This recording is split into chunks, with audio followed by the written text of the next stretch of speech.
Let's listen to the difference in how The View talked about Donald Trump and Twitter when Donald Trump was suspended and how private company, they can do what they want. And then we're going to listen to how they responded when Elon Musk unbanned Donald Trump's Twitter account. Here is Whoopi Goldberg, very, very mentally stable Whoopi Goldberg. Let's listen to what she has to say. And this first question, it's glorious. We're talking about accusations that big tech companies are silencing free speech because they banned you-know-who from Twitter and taking down right-wing social media app Parler. What's your feeling on this, Sonny? Listen, I echo what everyone else has been saying. These are private companies, and so they have every right to do this. You know, private company has every right to do it. Okay. The First Amendment really relates to government action and not the action of private companies. But I will say this. Okay. What always has troubled me is that we want good corporate citizens. And these companies are protected by Section 230, which means like they're really not responsible for things. They're just third-party platforms. So they're not necessarily held accountable for things that people put on their platforms. And it's difficult, right? Because the internet is kind of like the wild, wild west.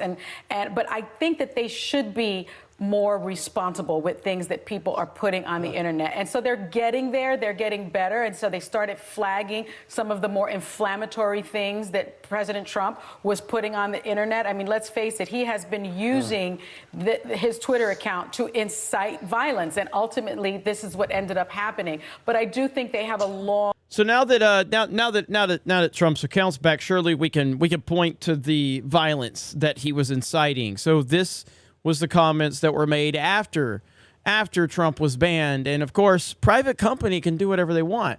Let's check in with The View now. How's everything looking now? I feel like Twitter's such a hellscape now, though, that it's not even going to make a difference. I mean, I looked at his last tweet. To all those who have asked, I will not be going to the inauguration on January 20th.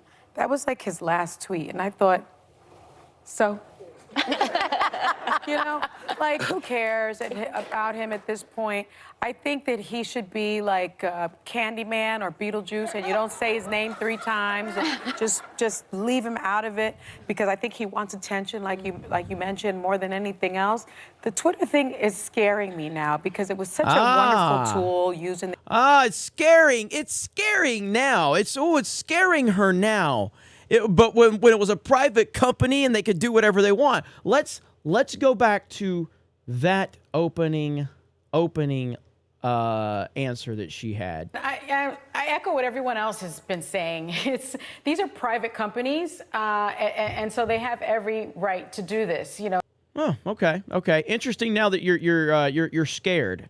You're scared now. More than anything else, the Twitter thing is scaring me now because it was such a wonderful tool used in the Arab Spring. It was such a wonderful tool of getting feedback from friends and viewers. And now it's just people that are hiding with their keyboard courage and their thuggery behind these like little massive cats and stuff, and they're just being mean. It's a digital rage room. Yeah. But I think it's been that way for a long time.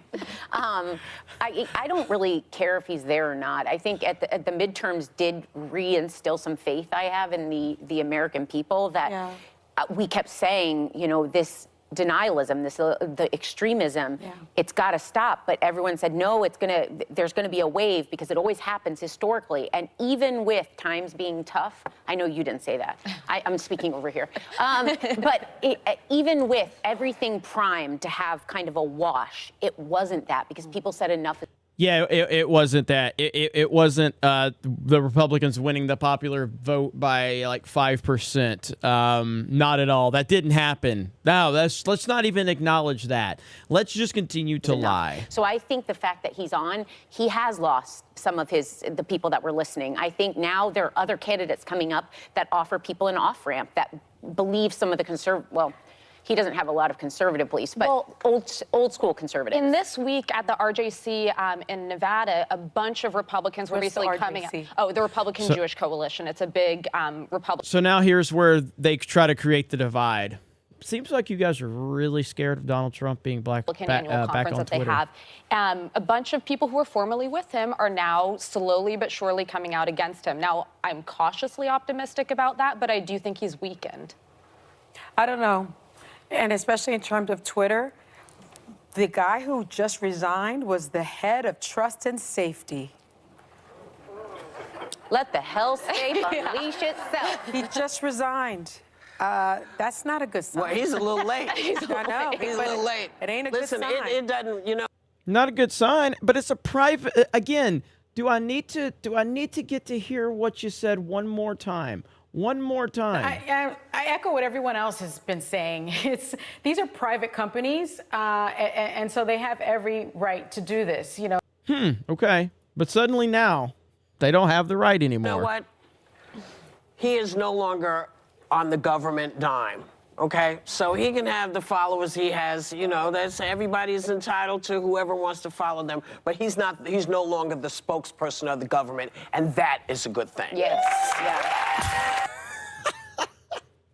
All of these clips, we have to compile all of this stuff.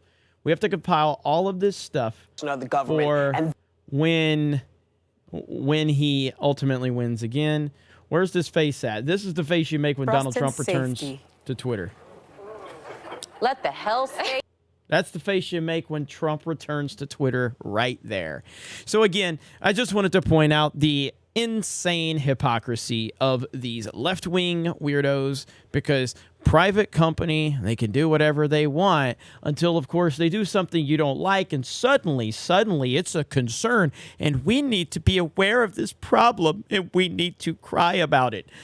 I love it so much. Elon Musk, for all of the aggravation I have about the Alex Jones thing, he is doing fantastic stuff.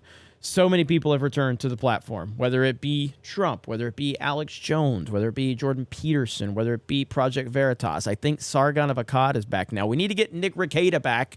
And there's obviously some more out there. Marjorie Taylor Greene's personal account was just, added back. So he's doing fantastic things, and it's very much upsetting people like this, and it needs to. Thank you guys for checking out this video. I appreciate it. Have a great day, and we will talk to you later.